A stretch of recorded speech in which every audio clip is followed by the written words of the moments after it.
এখানে একটি এমসিকিউ দেওয়া আছে 0.8 কুলম আধানকে Q1 এবং Q2 মানের আধানে বিভক্ত করা হলো এবং তাদেরকে পরস্পর থেকে 30 সেমি দূরে রাখা হলো।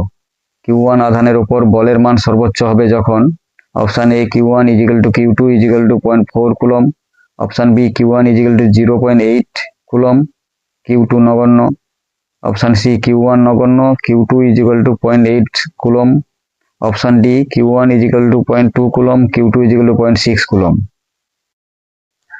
0.8 কুলম আধানকে Q1 এবং Q2 মানের আধানে বিভক্ত করা হলো এবং পরস্পর থেকে তাদের দূরত্ব 30 সেমি অর্থাৎ 0.3 মিটার।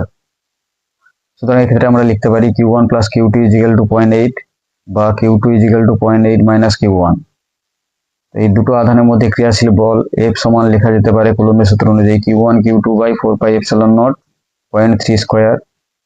Q1 * Q2 এর পরিবর্তে 0.8 - Q1 বসানো হলো। সুতরাং এক্ষেত্রে লিখতে পারবো পরবর্তী লাইন 0.8 Q1 - Q1 স্কয়ার/4πε0 0.3 স্কয়ার।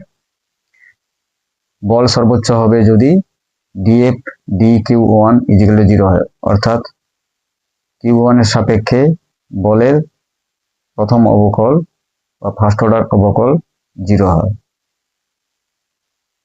এক্ষেত্রে আমরা লিখতে পারি ddq × 0.8 Q1 - Q1 স্কয়ার/4πε0 0.3 square = 0।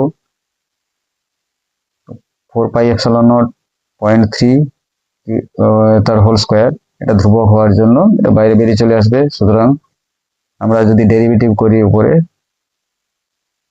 0.8 Q1 এর ডেরিভেটিভ 1 মাইনাস Q1 স্কয়ারের ডেরিভেটিভ হবে 2Q1। সুতরাং এক্ষেত্রে আমরা লিখতে পারি 2Q1 = 0.8 বা Q1 = 0.4। সুতরাং Q2 হবে 0.4, অর্থাৎ এই ক্ষেত্রে Q1 = Q2 = 0.4 কুলম। সুতরাং সঠিক উত্তরটি হবে অপশন এ।